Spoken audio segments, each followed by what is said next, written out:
Hello. Hey, Glenn. Hi. So what's the meaning of it all, man? Hey? I wanted to ask you,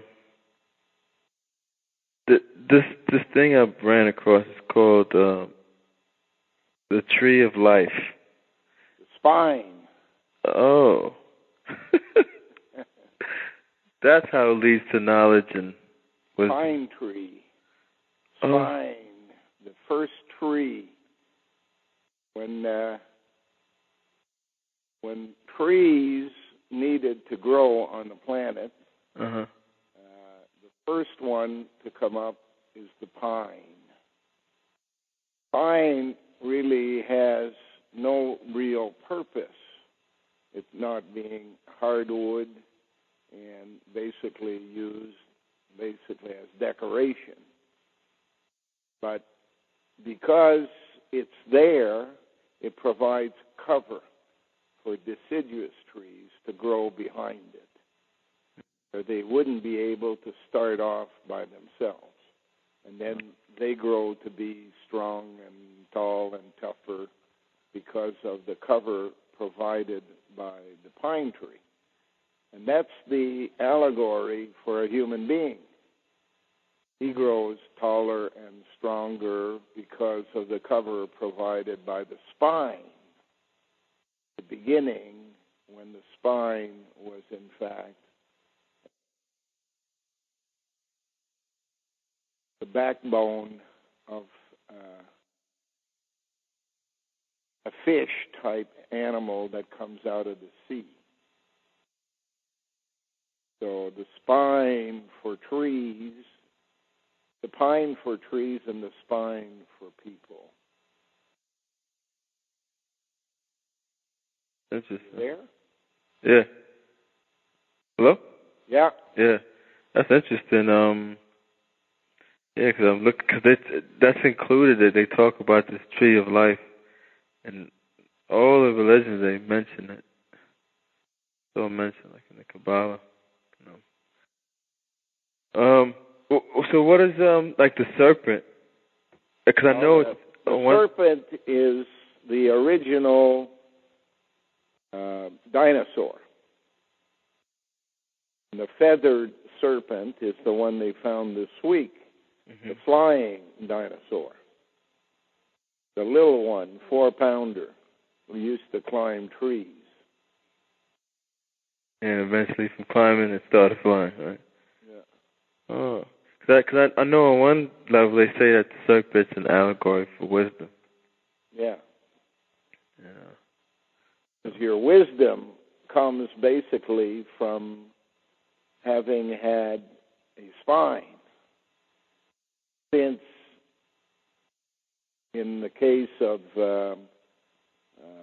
Samson, he lost his wisdom soon as Delilah cut his hair.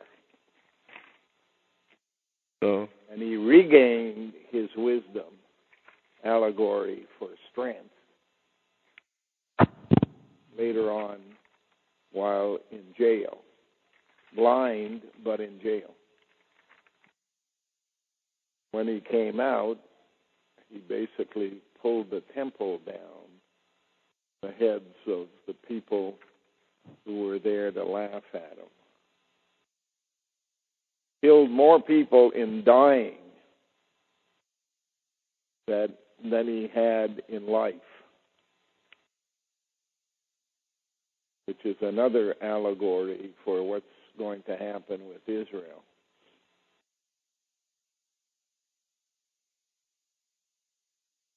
Going to be more people in the Middle East dying than have ever died before.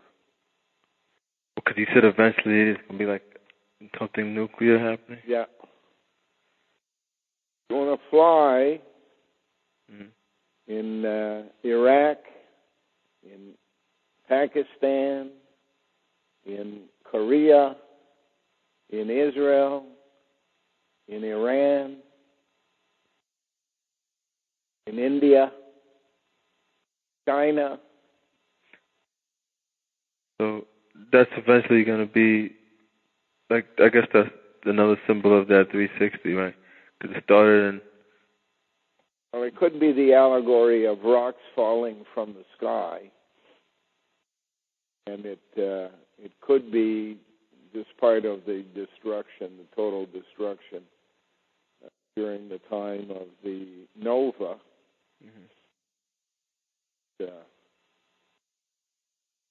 Got to happen.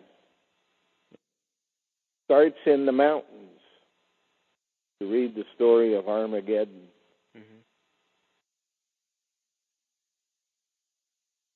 All right, I'll read that story. Definitely. But, yeah, a friend of mine was asking me, because he's looking into your work too, said he doesn't understand how they would transfer all this power to Asia for it to just be destroyed. Well, Asia is to be destroyed along with the rest of the northern hemisphere. We don't know if it's going to be all in one shot or happen in kind of waves, starting off with the U.S. and moving across Europe and then into the Middle East and Asia. But it's generally at the same period in time, in the same window of opportunity. The transfer has already begun from India to the southern hemisphere. India is in the northern hemisphere, and it's transferring everything it has to Brazil. So important things are going to happen. Matter of fact, when I was looking up something, it's actually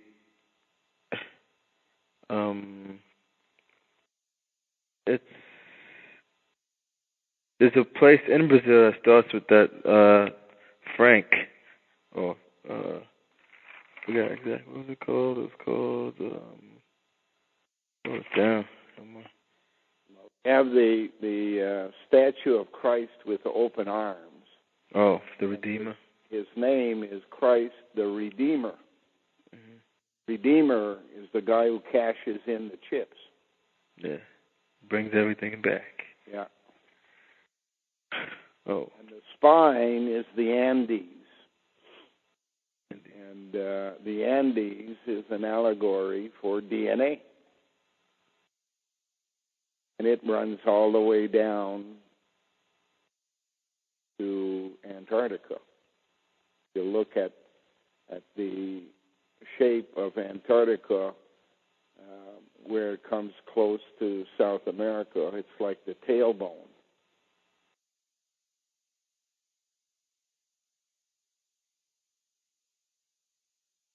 Hey, speaking of that tailbone, you said something. I remember you, because I sent you that poem a while ago about the Maha bone. Yeah. And you said, I guess you were giving me a hint, though. You said, because next to Prince Hall, you put Mikhail. And I looked up Mikhail. Mikhail, you mentioned Mikhail. So Prince Hall is really, you're saying it's a female? Yeah. Mikhail is the Governor General of Canada. Oh. That's how they spelled Michelle Obama's name today on BBC. Get the Mikhail. Oh, man. Yeah, I've seen it given on actually a cover of a magazine. You see, it's like all over the place. The magazine, she's given the 5 points of fellowship. Some people call it the devil hand sign. Yeah. She's like giving it like discreetly, like it's she's not like putting it out like George Bush did, but she's doing it like she did it clearly enough by walking into the White House last month there with a black dress with a red front. Yeah, the widow, black widow. Oh man, you think she knows? She doesn't have to know. Her piggy knows. Oh. Her piggy's riding piggyback and making the decisions for her. It's the basis of a Manchurian Candidate. It's the Neanderthaler, having shrunk himself in size, rides basically in his carriage, and the carriage is a male with a female veneer cover, and he's basically up in the neck area, just below the brain, above the spine. You said that the like when you're not willing the will, that it'll make you feel depressed. Yeah, it has. There's a group for females. These females. It's called REIN. REIN. REIN. REIN. Yeah, and that's what a jockey holds onto. Mm-hmm. The rein. Yeah. So if you pull on one rein, mm-hmm. you get chemistry from the endocrine glands that make you feel good. Pull on the other one, you get chemistry that makes you feel depressed. Mm-hmm. Cause I see that like with myself. I get sometimes I get depressed, man. Yeah. And I'm trying to fight it. What you have to do is get outside. Depression works best indoors. So you got to spend some time in the park, starting to feel that. Breathe deeply, and it goes away. Because Piggy is not used to fresh air. He lives in caves. Oh, man. Yeah. Oh. I still got out,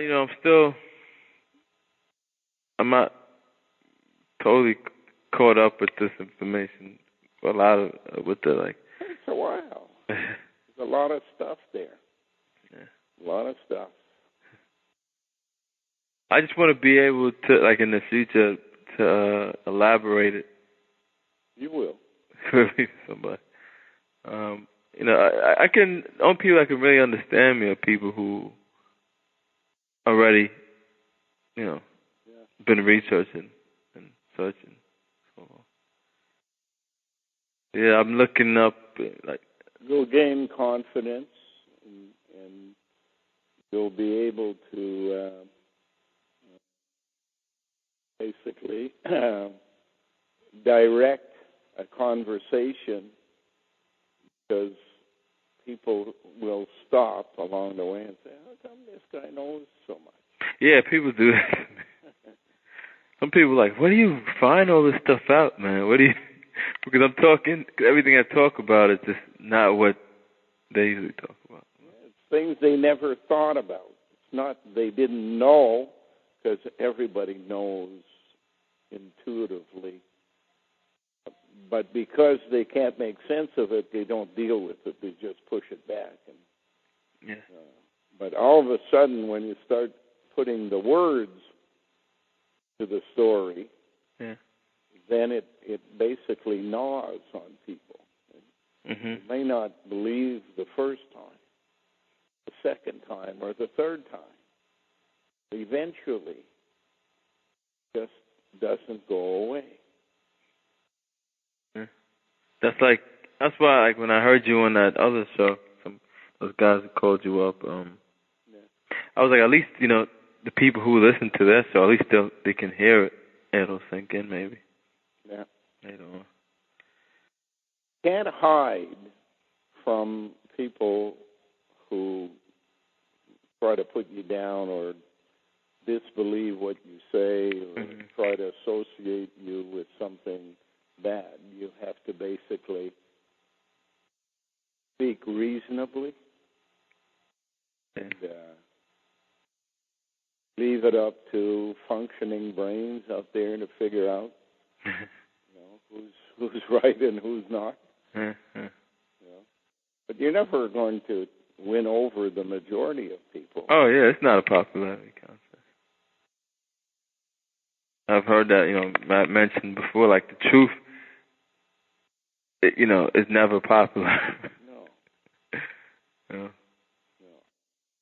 Majority of people believe what they hear on the news. Yeah. The news is made up by the media for the purpose of misleading you. So, I mean, they probably have a head start of 85% of the population that you just can't affect. And in order to affect people, you normally have to get an opportunity to repeat something often. So the media gets a chance to repeat, those conspiracy theorists every day. Yeah. So that's in the mind of people. Mm-hmm. That's one of the things they come up with automatically if they're programmed by the media, those conspiracy theorists. I suppose you believe in some kind of vast world conspiracy. That's what they tell me. Oh, my God. I have people tell me, you always think the government's out to get you. I'm like, it's bigger than the government. The government's at the front, man, but, Yeah, the servants of the controllers. Yeah. And so don't worry about that. You just present your case and you move on. And out of that, a small, tiny minority of people begin to think. Hell knows what the hell can happen when people start to think. Well, thinking today, I think it could be a little dangerous. In the end, it becomes your peace of mind. Yeah. It reminds me a lot about when I used to drink and go to the tavern. You arrive late where other people have been drinking. All of a sudden, you realize nobody's listening. Yeah. They all come in with preconceived ideas, and that's what they promote until they pass out. So, no use fighting on an argument with people. They're drunk. Yeah. They're not drunk on booze. They're drunk on power. They're drunk on money. They're drunk on politics. They're drunk on religion. The word is transubstantiated. Yeah. That's the thing. Pass those people by, and you know that out there there will be some people who grasp the concepts. More likely men than women. Women can grasp the concepts, but their priorities revolve around fear. That's why they need security and sovereignty. Afraid.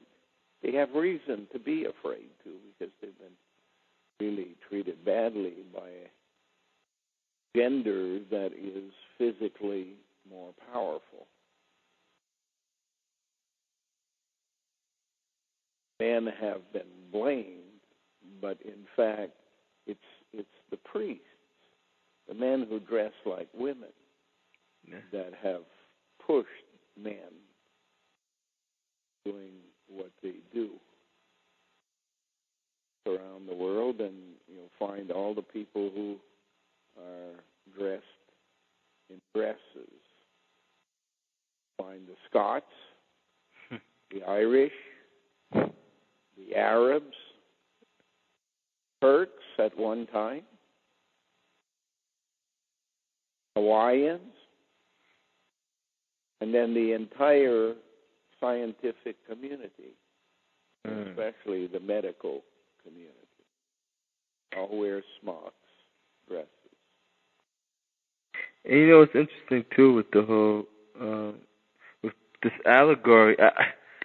I may not be able to understand all allegories, but this ones are just so obvious to me. Like in movies, I just see it over and over and over again. I just was watching Batman Returns, yeah, and and they saw the same allegory. They saw Penguin, this guy who just feels the world hates him. He hates himself, and he's like a little creature that lives on the ground. yeah. And he makes a deal with somebody above ground, and that guy kills the woman and tries and helps him to gain power over ground.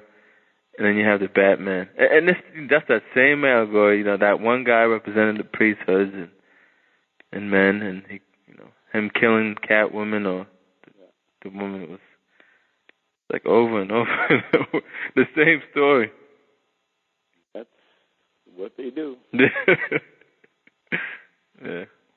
So, yeah, you were saying something about like you were trying to differentiate a 5-pointer star with a 6-pointer star, because in there, like from what I understood, a 5-pointer star was the 5 points, and it was also people, humanity. Pentagon. Yeah, and yeah. And you said the Pentagon is represented the military power too. Yeah. That's why they put and stuff. The military is not just the soldiers out there. Uh-huh. It's the arranged marriages. Oh. The women that are basically Trojan horses inside your house.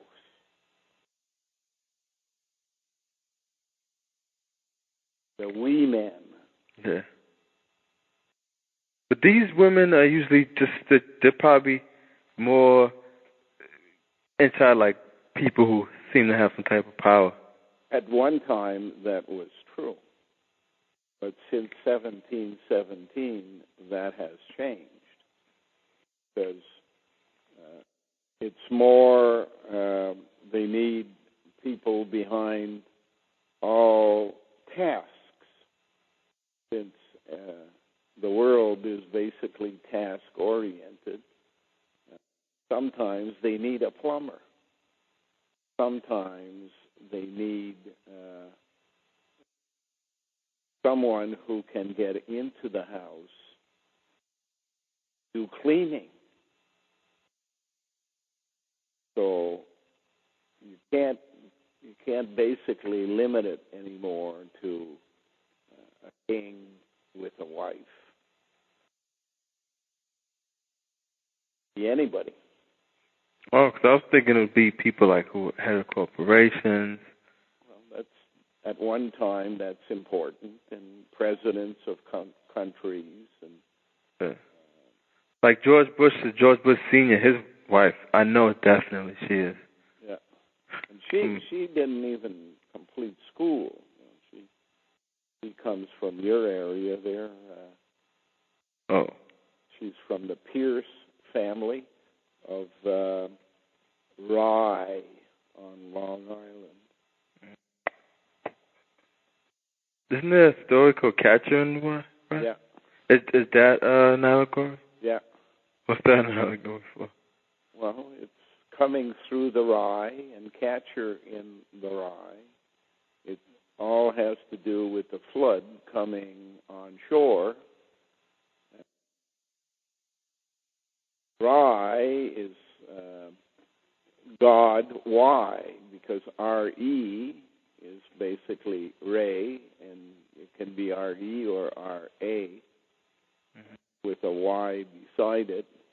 It's the sunbeam, the sunshine, and at the same time, it's the perfect slave. Barbara Bush comes from that area of Long Island. The name Pierce is important because it's linked to pier, which is something that sticks out into the water, and control mechanisms always were positioned on peninsulas.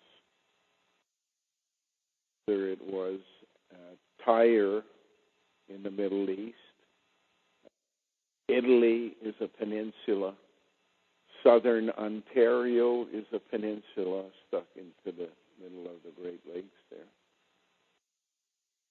So pier and pierce basically are linked to the French word H-I-E-R,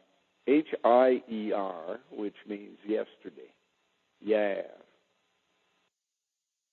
In French, that means yesterday? Yeah, hier. Oh, yeah. Okay. H-I-E-R.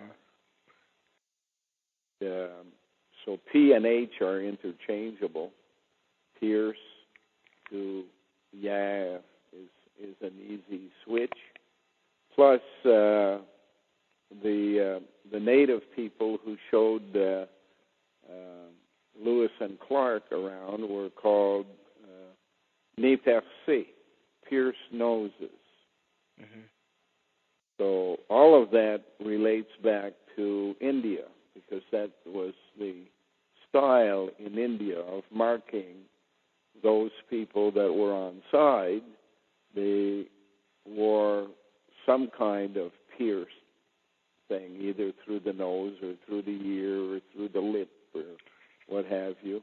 Uh-huh. French sailors were the first males to wear earrings, pierced earrings. Oh, so that whole piercing the ear was all symbolic of... Yeah, all symbolic of it, all coming from India originally, going through the native people of North America. Oh, that's in the movie, I think. Oh, so you said it's used to basically differentiate who's on the team? Oh. Yeah, it's like the dot in the middle of the forehead. Yeah, the unicorn. Yeah. And some people think that it comes from somebody pointing at their forehead and saying, there is no job for you. But that's not it. It really is, I'm on side, stick it here. And what are the tattoos symbolic of? Well, the gypsies who protected the borders of India and Egypt were called Picts, P-I-C-T-S. They were the first Scotsmen. They wore tattoos. So if you go by the phonetics of it all, you have AT at the beginning, which has the phonetics 8, is the male. 2, the second male. The 2 O's making a number 8 as well. So what it's saying is there will be a second version of male, and it will be female. It will have these 2 O's, these 2 breasts, will be the second time around. So they would do it by piercing the skin with a needle and paint. Therefore, tattoos. It's also a military tattoo. Is basically parade, general show of force, their return journey. So, to basically say that the entire military is on side. Tattoos are important when a person is unconscious and in the hospital. The doctors know by the tattoos that they should save that person, make every effort to save that person. Whereas the same might not apply to a person without tattoos. Many women are getting tattoos now in some very conspicuous, inconspicuous places. Yeah, I know, it's like in the lower back. Yeah. I used to call them, I call them tramp stamps because like they're more identifying marks for the system. Like, and every woman gets it, but they think it's, it's it's a culture thing and being cool. They think it's stylish. Yeah. Fashionable. It basically says, I'm owned by Piggy.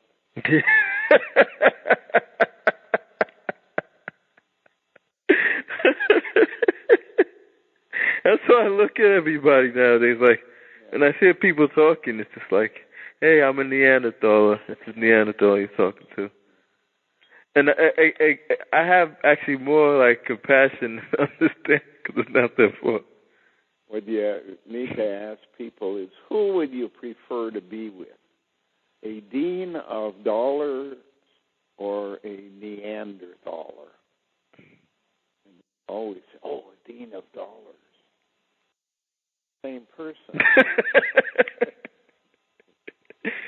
Oh, man. With that piercing thing, I seen something. I ran across something. It reminded me of something you mentioned. They called it, when I was looking up, when I was researching the Franciscans, they mentioned something called the 5 holy wounds on Jesus.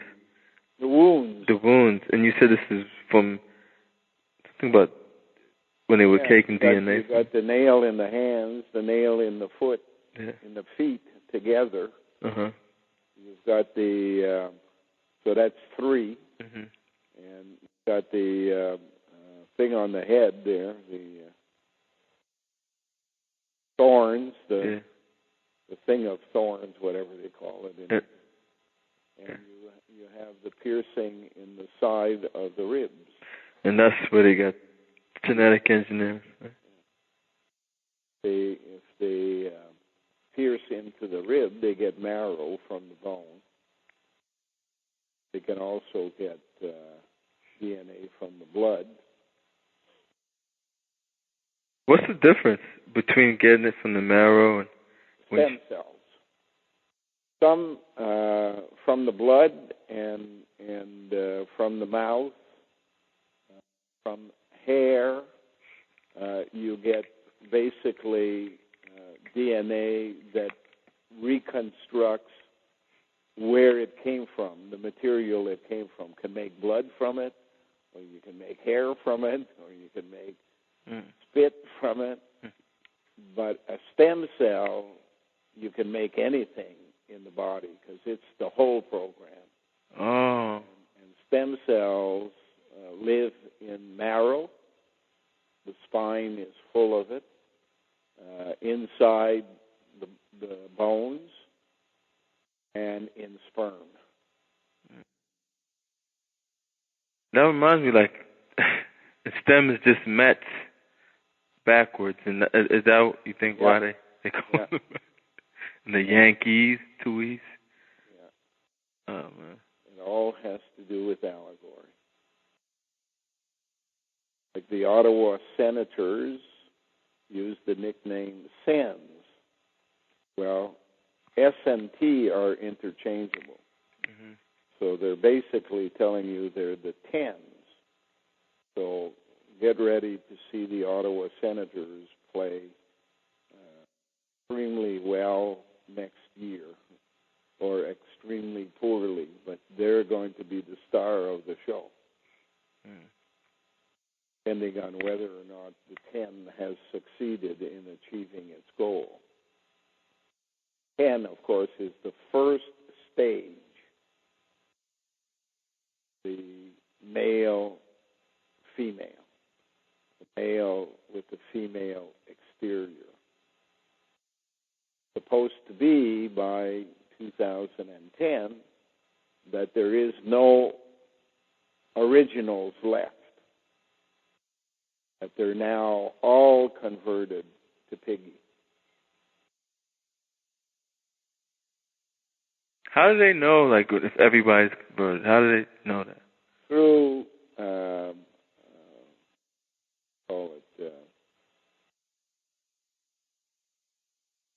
tests? No, what's the word? Survey?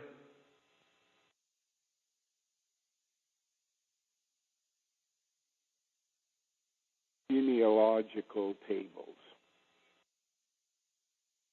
So they know the ones they made in labs, and then they keep tabs of them and their descendants through surnames or middle names. Some groups are tracked through their middle names, and some groups are tracked through their surname. The Mormons are one of the main trackers of people. The media tracks the criminal element. And that's why whenever you hear of a mass murder or an assassination or something like that, the media instinctively add the middle name. Lee Harvey Oswald. Whereas ordinary discussions never bring up middle names. So when they bring up them, they're basically telling out every... Yeah. Me, my middle names are Emmett Patrick. So Emmett is the code word for empty. So I started with an empty egg.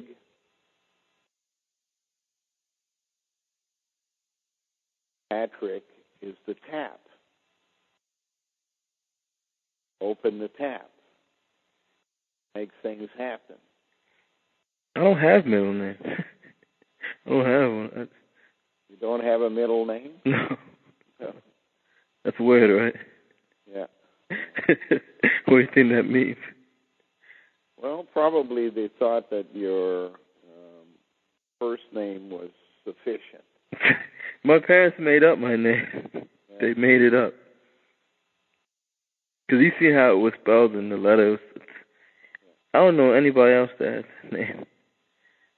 Well, they had a purpose in doing it. Yeah.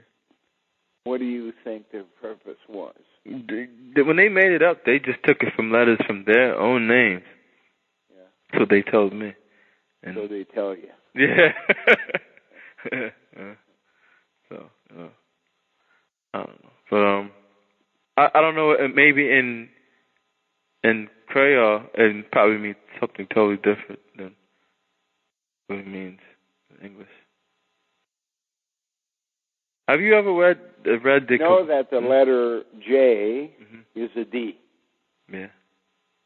And you know that you have a D at the end of your name. Yeah. And you know that there's 2 in the middle. R-E means 2. So if you have 2 D's, one on top of the other, that's like a number 8. Then it says 2, so it's saying 88. So I'm a male, female? You are a male, female on the inside, male on the outside. What? You used to be a clan mother at the beginning. So was I. Yeah, but all males, like you said, they're byproducts of female. Hey? You said males are just like byproducts of females, basically. Because we came from, because in the womb we all start off as female. From female. Yeah. We're all hermaphrodites when we were the original female.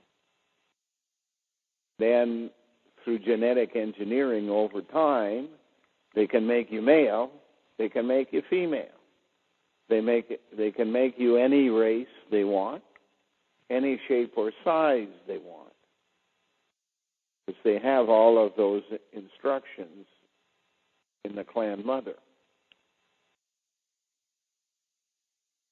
You can have been born and died many times, each time collecting some experiences that you didn't have before, that in the end makes you stronger, more resilient, in the same way that rain becomes slush and then becomes ice pellets called hail. Steel starts off as iron and becomes steel, then stainless steel, and eventually chrome. So that's the whole purpose. We were not designed for such a short life, 110, 120 years max. Therefore, we cannot be toughened up in one life.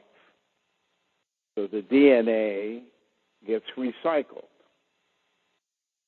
You live a life, you learn things, you experience things, you gather information, you die. That DNA is then put out again in another life, and you add to the information you had before, and you become more knowledgeable, and then you die, and you start over again, and you can do it 1,000 times.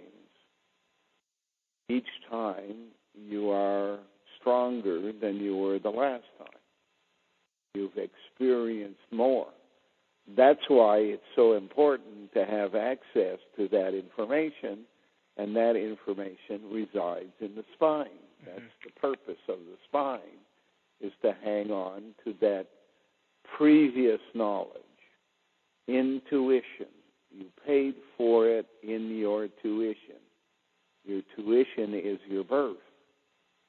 So reborn and reborn and reborn, you paid your premium for having this information.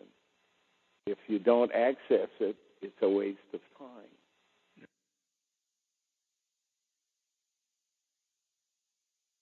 I guess I don't have to grow the hair on my face all the way out, do I? No, the beard seems to have a different reason. It comes later in life. I couldn't grow a beard till I was 50.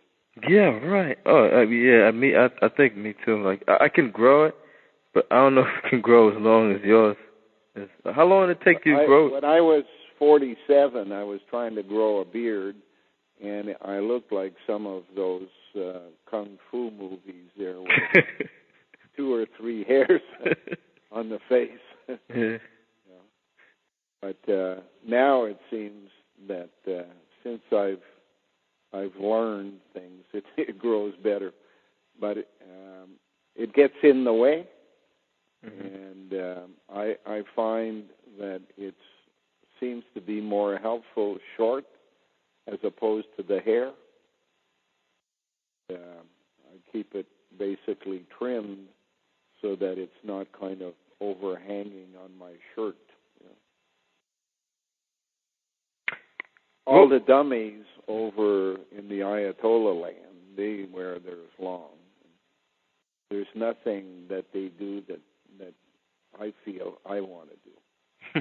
It may even be detracting from the information you get from your spine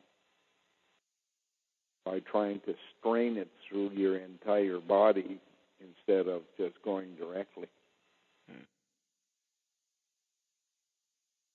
What was interesting, you told me it was something, I was still trying to understand it. You said, like with how sex was just something for procreation.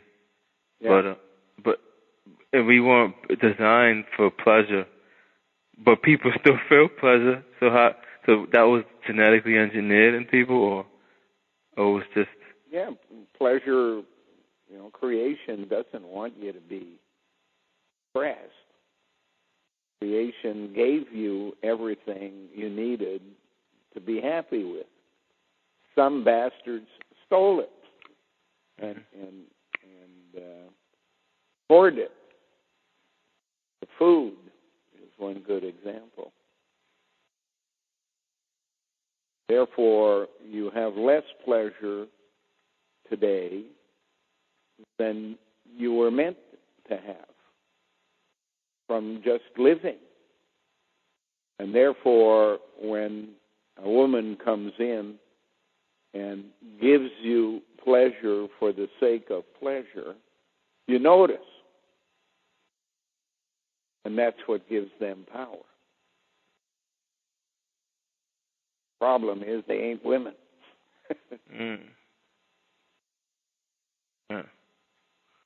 But don't tell them that. They'll probably bug out. Yeah. So you think these women who are men inside, like, a lot of them probably won't even know, right? Most of them do not. Most of them haven't got a clue. They think of them as women who want the same things men have. So they create these groups like National Organization of Women now. NWO. One backwards, phonetically speaking. So it's all rigged. A few may know at the top. Most of them haven't got a clue. They just send in their donations.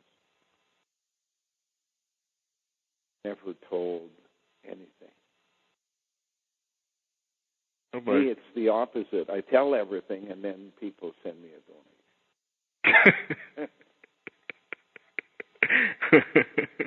I say, all I need is chicken feed. But if people were to send you money, you couldn't even take it anyway because you said you'd get in trouble. Yeah. Damn, they put you in a position where, it's not that bad, I guess. I mean, when people asked me what they could do, I said, hey, in kind, I need hands. I need somebody to pass the vacuum cleaner in the house. I need somebody to cook some meals. I need somebody who's going to help clean the barn or take care of the animals or cut the grass or what have you. That's what I need. I don't need money in the bank. I'm not going anywhere. Yeah. If I had a used truck, that would be helpful compared to a small car. When you're on a farm, a car is useless. You can't carry wood in it. You can't carry hay or straw in it. You're basically at the mercy of somebody who's going to deliver, instead of being able to go out and price things and say, okay, who's going to give me the best deal and what wood have you got, that kind of stuff. So a truck would be helpful. What I need for the project is a core sample of the ground here. And the best way to do that is to have a well dug.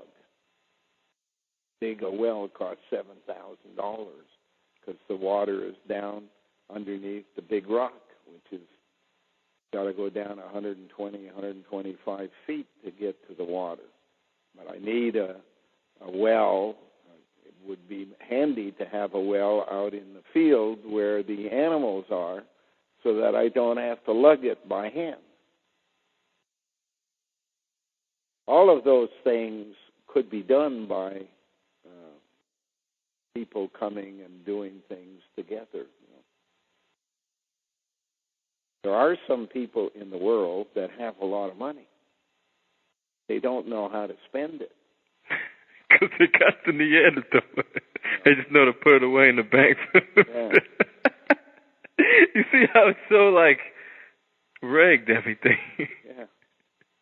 They like to have a book with a large number, So what, you're going to die and the Neanderthaler takes it back. It's just a number in the head. That's the Do something. Money is a tool. Do something useful.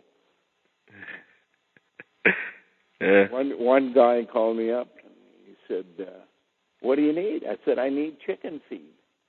So what do you mean you need chicken feed? That's what I need. I said, "You don't have to send me a check. Here's the phone number of the place I buy chicken feed. Call them up, Give them your credit card number and tell them put, whatever money you want on CIPI's chicken feed account. And he did. He put $300 on the chicken feed account in January, so I had chicken feed for January and February.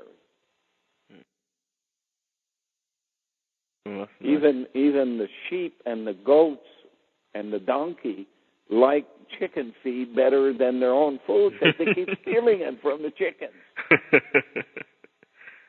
Yeah, something in that chicken feed. So, I don't need suits or a Cadillac or an airplane ride or a holiday. I'm perfectly happy staying where I am. Yeah. All I need to do is find the 12 people who will come and help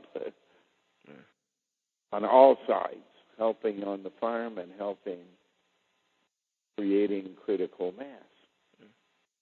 You said you rent that place out too over there? I rented rooms only to discover that the people who rented the room were coming here to cause trouble. Of course.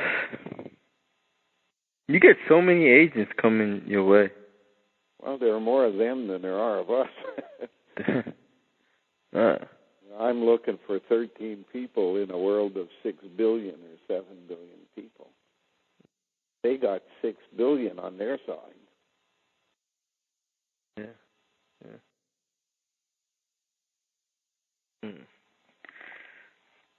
Right about that.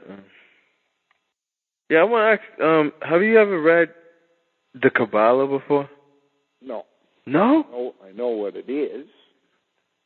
And I read about the Kabbalah, but I've never been in a group of Kabbalah students. I've been wanting to buy a Kabbalah. All it is the word Allah. And Kaaba? The K means the mission.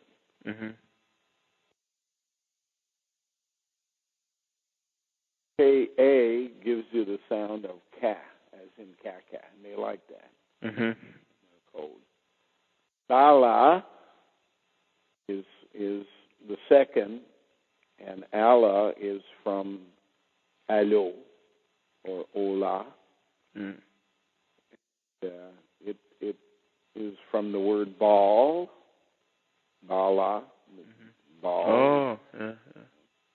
So it's of no interest to me to become a part of, the golden calf religion. Oh, no, I'm not saying, but just to study it, because you probably learn. Well, it's like reading encyclopedias of Freemasonry. Oh, that's why I wanted to read it. I don't want to... That information. Yeah, I'm just looking for that you can go through, sure. Mm-hmm. You read it to see if there's any hints in there that make sense to you. Yeah. But you have to have a basis for what you're looking for, and that's why I said what the Desdemona typeface did was provide a premise on which to base the search. Mm-hmm. It suggests that genetic engineering is behind all of this. So if that's the suggestion that you take as the premise, then you go through the encyclopedias and dictionaries looking for hints of that, and you're overwhelmed by the number of things that confirm that that's what's going on. Yeah, because when I look at in the dictionary I have, and I know everything's filtered out in the one I have, but just the little bits, pieces I can find, it's pretty surprising to me. Yeah. I'm just imagining that big, thick dictionary that you showed in your video. Yeah. I know there's something in a lot of stuff in that one. Yeah. And it's in the 1880s or 1890s, that dictionary. I've been trying to get one. It's kind of hard to find one now. You got to look for antique. People who die and have a garage sale. Yeah. family has no idea what the hell this was for, so they put it out driveway, or you get to a used bookstore. Yeah, we have one around here. Yeah, because I know, and it's not just the encyclopedias. I still do, like, when you read like the people who work, big player movers and shakers who help push this agenda forward. They wrote books in the 1900s. Yeah. It's so surprising what they wrote, man. They were bragging. You got to remember that at that time, ordinary people didn't go to school. Yeah. So they didn't have to worry. Yeah. People couldn't read. Yeah. They couldn't foresee that, down the road, public education would be part of the plan. And as soon as that happened, there had to be a major revision of all of the publications, much as possible, pick up everything that has information in it and make sure it doesn't get out to the public. That's why they keep asking you in college to put footnotes and where you got things and exactly what part. Most of the things that I know about the system, I don't want a person to go and be brainwashed by a book that is a book of lies. Yeah. I want them to understand that there's coded information in the book itself that is helpful, but the book as a whole is a problem for them because it's lies. Yeah. And it backs them up instead of making them go forward. Yeah. Until they grasp the premise and test out the premise and believe in the premise, they're basically at a loss. The same thing with Da Vinci. When people look at Da Vinci's paintings, most of them can't see the sfumato hidden within the painting itself. Yet, that's the only thing that's important. How the male and female at the dinner table of the Last Supper basically is an allegory for the last soup. What ANOVA does is it makes a mess of potage, which translates in English to fish soup. Male and female are basically leaning together in the shape of a V, which obviously the point is just below the table at about the hip level.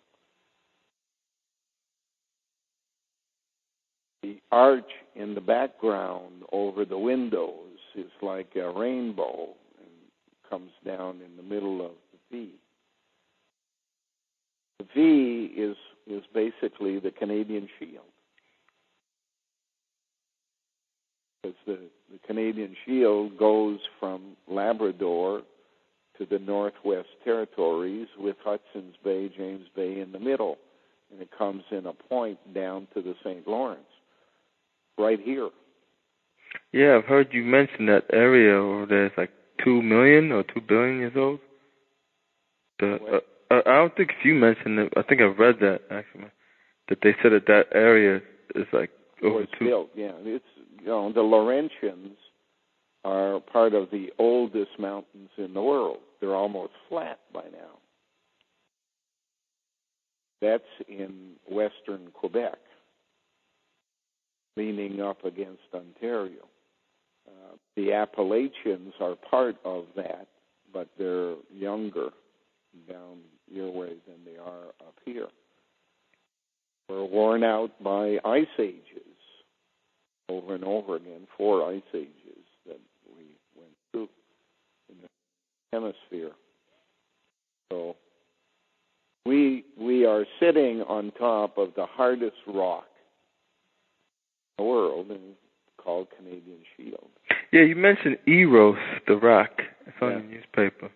Yeah. Is that something to do with the... Well, there's a comet called Eros. Oh. They're all linked because Eros is just a play on the word rose or horse, and both of them are symbols of genetic engineering.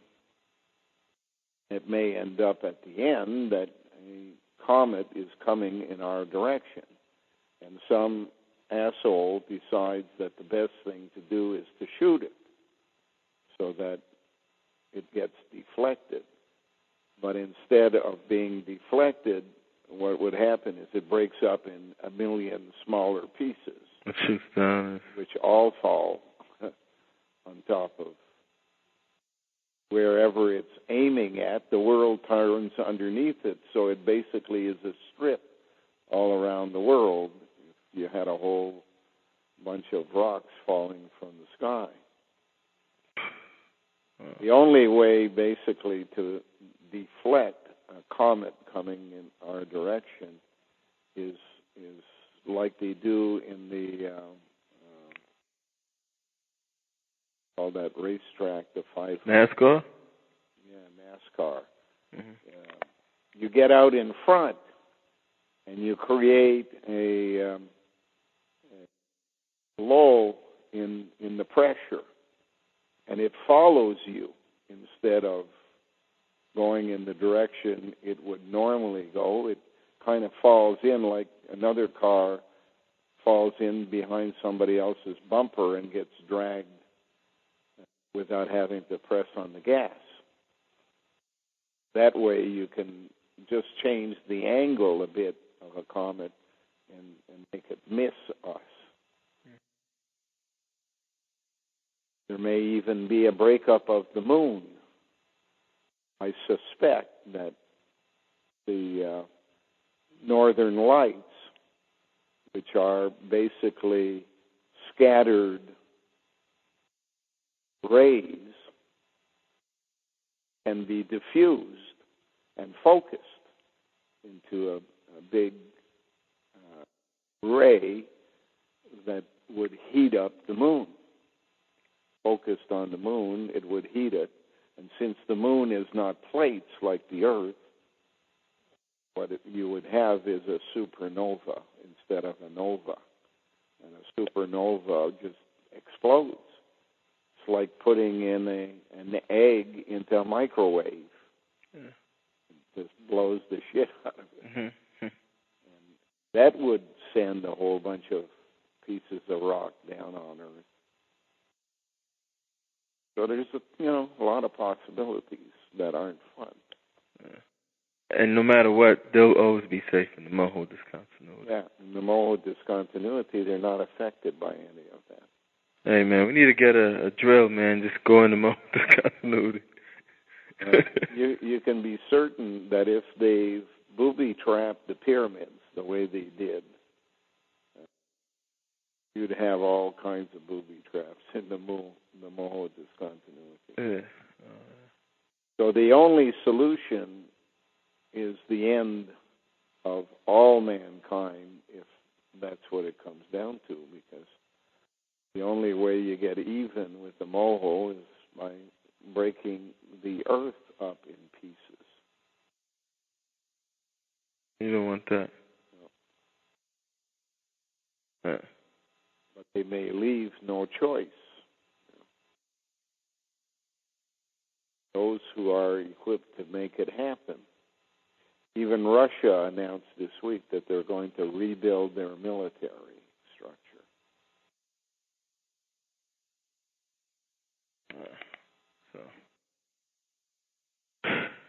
Right now, I think the U.S.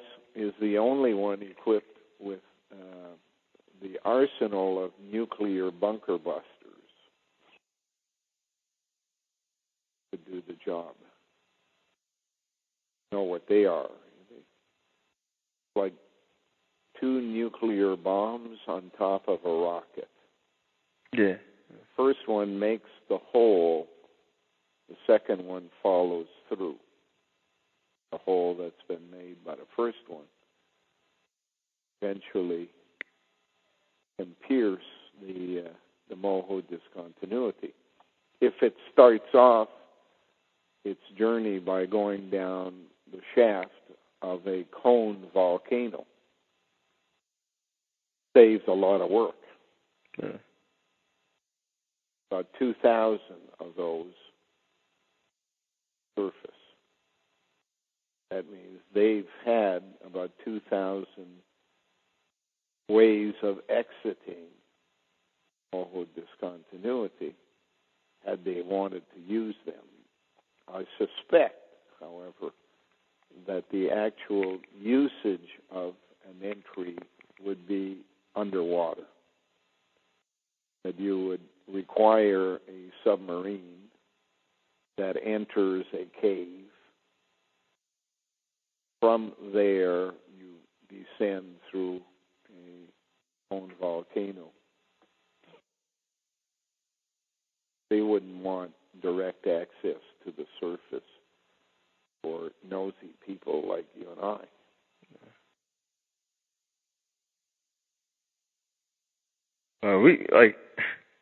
I think people like you and all of us searching, we deserve those people to face us face to face instead of hiding little, in their little caves or whatever. When we're 13, they will. Close encounters of a third kind there. Get them landing on my front field in the middle of the goats. Coming to have a chat.